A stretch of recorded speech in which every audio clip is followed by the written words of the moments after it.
Hey guys, Fusebox back on Raid Shadow Legends, and we're gonna go over Cardiel.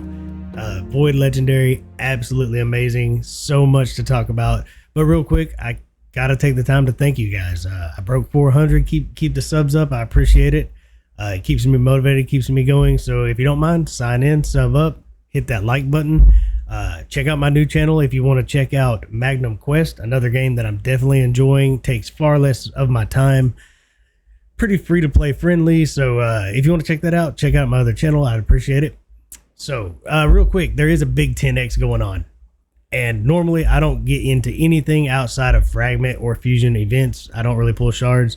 I do have Trunda, but I really would like Fushan. I would love him. I'm going to pull one shard. It looks like I'm on pace to be doing fine when the next event comes around. So here we go, just in case. And then we'll get on to the show. It's purple. Don't even want to see it. Don't even want to see it. Excruciator is actually a pretty heavy hitting champion though. Okay, well there went that. All right, Cardiel. This guy right here easily could be one of the coolest looking champs in the game. I'm sure it's hard to deny that he is one of the coolest looking champs. They do a great job designing everybody in this game, but this guy right here, they kind of went above and beyond. I mean, he's got the blue glowing eyes, the halo, armored wings, amazing gear here with his shield and his little pike or sword. Super cool champ. He's a void legendary. Does he live up to it? Absolutely. We're going to try to get through this because there's so much magnificence. So how do we go over it all quickly? Let's get into his skills and then we'll talk about the several ways I've already built him out and how he worked every different way. To do this, let's start in the middle here. His A2 is a complete cleanse for your team. That's amazing on its own. Then he puts block debuffs up. That is also amazing. Already amazing in arena. So many hard Doom Tower waves and bosses. But he also puts up revive death for 2 turns, and that revive death cannot be removed. So the Griffin comes to mind and arena comes to mind. They can't take that revive off death away from you. It's on a 3-turn cooldown. Definitely making him the best revive on death character in the game, and probably I would say a contender for the best cleanse in the game. And it comes with the block debuffs. That move alone is amazing. Obviously Nether Spider, that makes perfect sense. So many places. Then his A3, this puts a 30% increased crit rate, 30% increased crit damage. That's an amazing buff that pairs up really well, as always, with one of our favorites, Seer, right? That gets her to go right around into using her karma burn. But that is not all. After he increases your crit rate and crit damage, he teams up and pulls off an ally attack with the entire team. So you have another ally attack champion that brings a full team cleanse, blocks buffs, puts revive on death for 2 turns, increases your crit rate, your crit damage. Then this also decreases the cooldown of this skill by 1 if any enemy is killed during this attack. And if you're doing single target attacks or AoE attacks, you're almost guaranteed on an ally attack to kill an enemy in a wave anyways. On a boss, you're just getting an amazing allied attack. It's on a 4-turn cooldown, but again, if you kill somebody, that drops by 1. It doesn't work for multiple. I've tried it. If you kill 2 or 3 enemies, it doesn't go down by 2 or 3 cooldowns, just by 1, just so you know. Now, it gets interesting. His A1. When he hits, he heals for 7.5% of max HP on the entire team, on their max HP. So his A1 is a healing move, much like when you get a turn with Seal of the Drakes or somebody, only it's just his A1. But that's a solid, it's not huge, but it's solid. We're going to get into it though. There's a lot more to it. Also, anytime you're up against the Demon Spawn, the Undead Horde, or Night Revenant factions, he's going to place a True Fear on them. If you've got the accuracy, guaranteed he'll place a True Fear on them. I don't focus on that much, just to be honest, but it is good. You could guarantee a True Fear against a Skull Crown or a Hegemon, you know, definitely cool. But to further that, when you're against any of those 3 factions, all your allies take 20% less damage. Again, against that Skull Crown or that Hegemon, absolutely amazing. Just literally 1/5 of the damage is wiped away because he's on your team. Not to mention Revive on Death, block debuffs, all the amazing things he does, increased crit rate, increased crit damage, throws out an ally attack. When an ally attacks, he has a 30% chance when booked to team up and get his A1 with them. That means more heals. You might be impressed with his damage too. We'll get to that in a minute. But every time that A1 goes off, even when he teams up with one of the allies, 30% shot every turn, that you get an extra hit and heal. If Sakia, Flame Tongue, if she's on your team, he pairs up with her every time. So that's a guarantee. That's a cool champion I wish I had. And of course, he won't team up with people when they're doing allied attacks or counterattacks, because honestly, it would just be broken. It would be too much. So I have already built this guy out completely in 2 different ways. He works either way. The first time I wanted really high HP and a lot of speed, like way more than I have now. And that worked great. He heals himself quite a bit when he uses his A1. And the speed obviously is important for somebody that does so much for your team. He could obviously benefit from an amazing relentless set, an amazing, possibly even using the, I've got to get my head straight today. Reflex set, just if you're really trying to get back to that team, that ally attack or the revive on death. But I rebuilt him, and this time I actually went for a hybrid. Speed is important. Let's just get that. You want this guy to be fast. He's an amazing support champion and brings a ton of utility, heals, damage, allied attack damage. So much he brings to the table. Make this guy fast. If you're going for strictly arena, you really might want to focus on mostly speed and HP, like my first build was. But if you actually give this guy, you don't have to crit cap him. He's going to do that. He's going to give himself a 30% boost. But if you actually give him just some middle of the road crit damage, give him some attack, and I still tried to get a little bit of HP and just reasonable stats everywhere. I don't worry about the accuracy. The only thing I'm missing out is a true fear against the undead or the demon spawn. Those 3 factions, not that big of a deal. So I got him what, 250 speed? Yeah, 250 speed on the dot. Reasonable health, nothing crazy going on. Decent attack with I will say my defense is a little bit low because I was trying him out in a hybrid attack build, right? You see, I've gave him some crit damage and everything. I did stick with the HP chest. I didn't give him like an attack. I didn't go crazy with the attack chest, though you might discover soon he could be worth doing that with. But I did go crit damage gloves and crit damage on the necklace, and then just found reasonable crit rate throughout, mainly looking for speed more than anything. Speed and then, extra HP on almost anything I could. And I took some attack and some crit rate. So there are so many ways to build this guy. We're going to do a lot of content as quick as possible.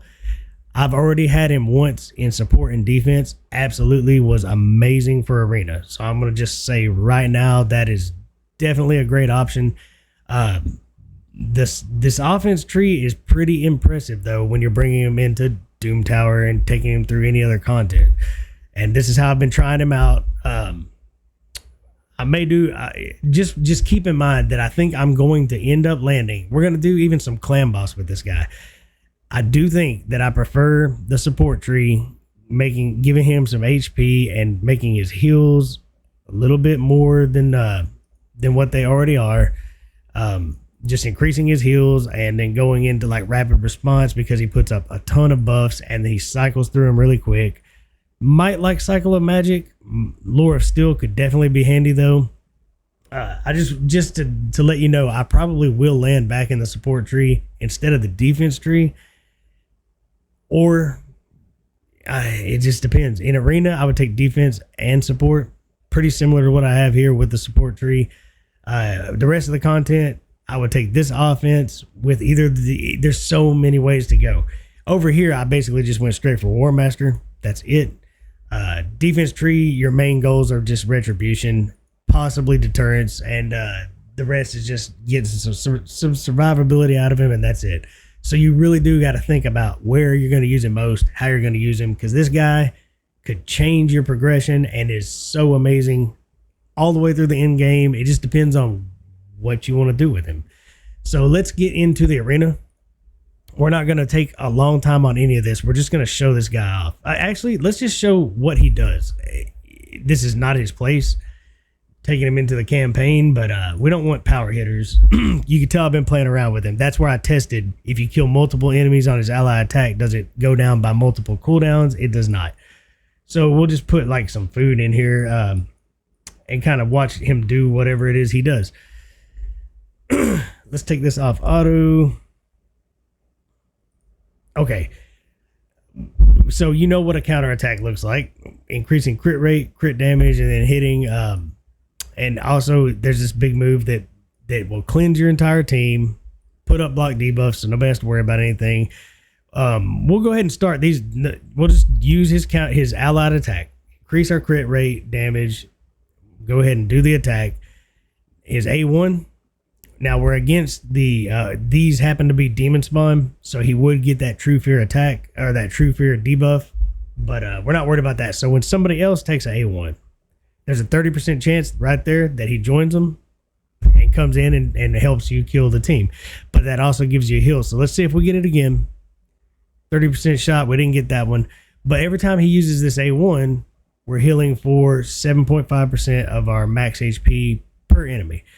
Also, once you buff up, there's no removing that revive on death. Arena is going to be amazing. That is just awesome. We did get a cooldown for killing somebody, so we can go in with our allied attack, which doesn't matter. So we're going to hit auto from here. You've kind of seen how he works. He's got that cool animation on his A1. Everything else is basically buffing and using his A1. Just look at how many heals you can get out of this guy, because he has a chance to A1 with the rest of your team. That's just continuously getting that 7.5 heal. He's not going to out heal a lot of people. Like, you can make Vrask do much better. Even still, the Drakes could do much better. But with everything else he brings, that's a lot of extra heals too. So, obviously there's nothing fast about him. We're just going to get through this and then take him into some places and see how he goes. Arena is definitely one of the places he can be amazing. And I'm not going to have a good setup to show, but we can still show it. You're making a blender team.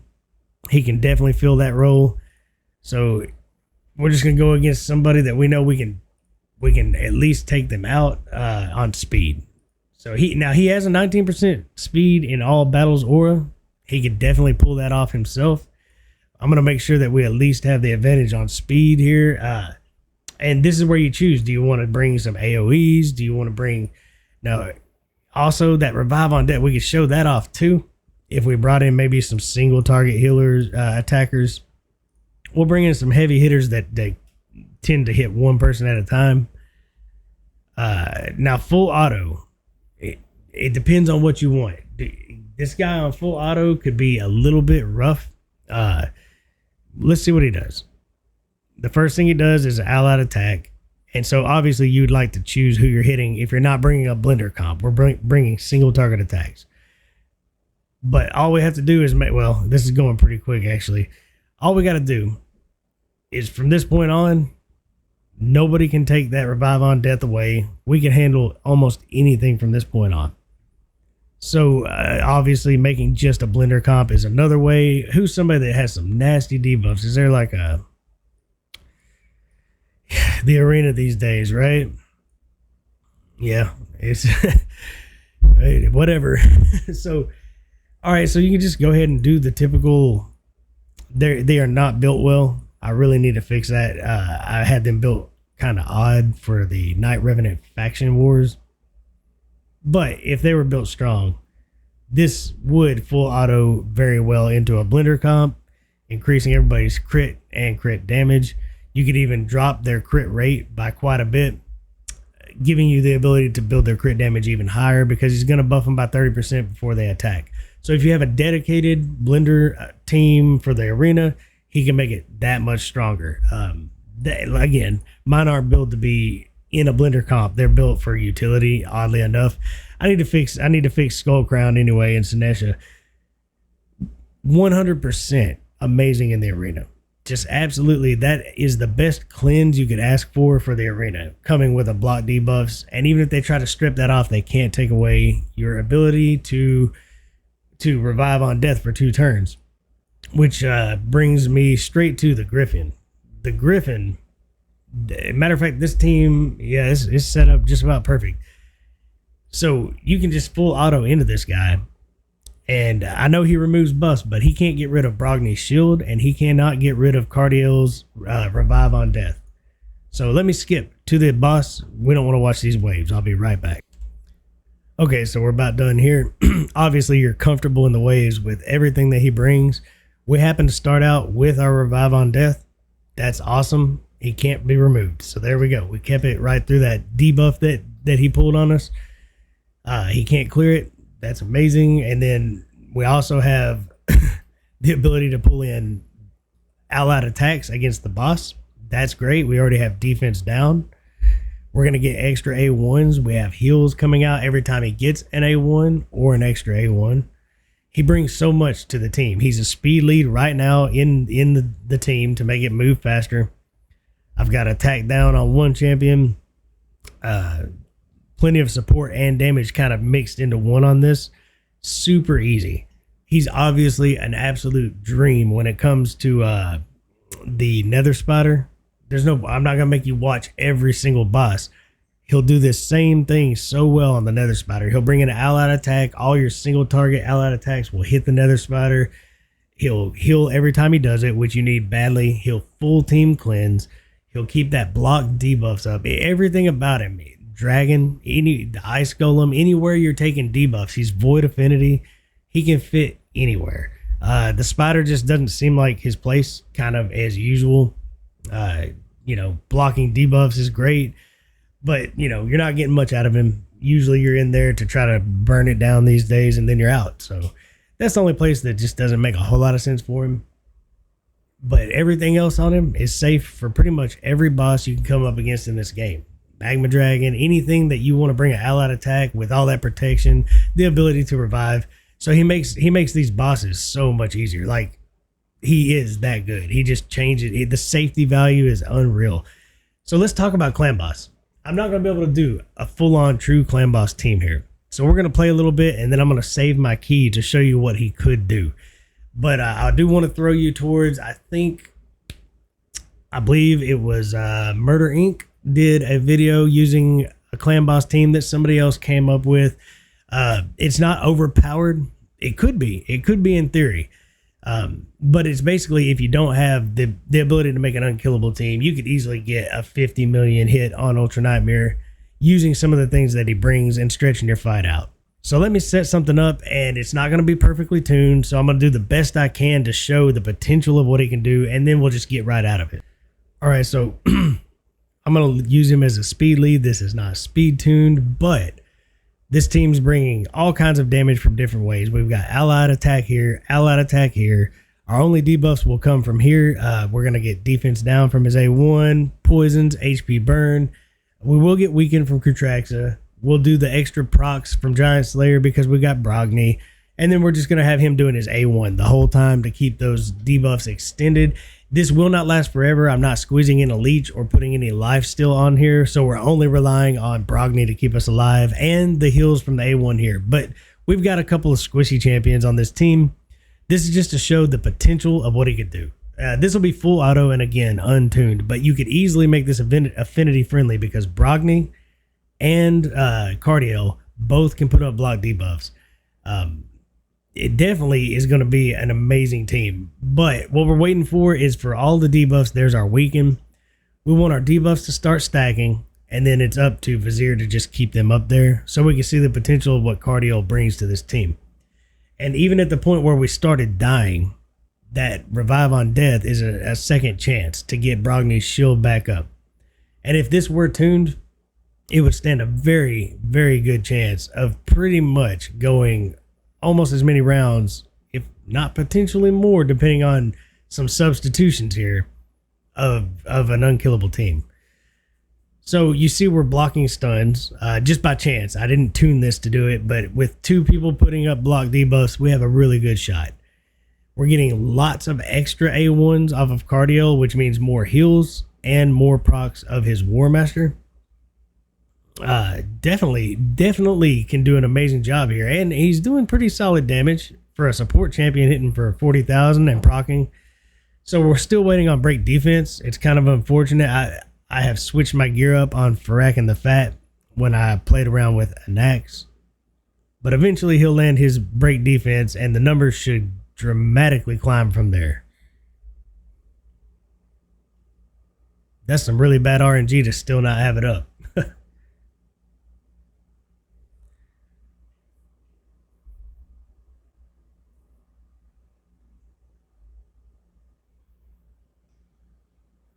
All right, we finally broke defense. Good grief, turned 7. So now we want to keep that up forever. Just using, I've got Vizier on the team to make sure that whatever we put up there hopefully stays for the rest of eternity. And we're not going to last forever because I have a super squishy crew track, so she's not made for clan boss, though I think that's something I'm planning on doing soon. But we're still, just by chance, blocking every single stun. And with the right tune, easily, this team could easily be affinity friendly and never take a stun. I'm sure that will fall apart soon. But now that we have weekend and defense, break defense up, the poisons are slowly starting to add up from the Fat. Eventually, we're going to way outpace the damage we've been doing. Far more than 1 million a turn. So you see the potential of using someone like Cardiel on a team. And again, this is not speed tuned at all. Nobody here is tuned for clan boss whatsoever. We are getting pretty lucky with blocking debuffs. As soon as that falls off, we might as well leave because it's going to fall apart after that. But definitely has clan boss potential. I mean, he's hitting it for 61,000 at this point. Not built all that strong. So I'm not going to waste my key. You get the idea how sturdy he can make a team.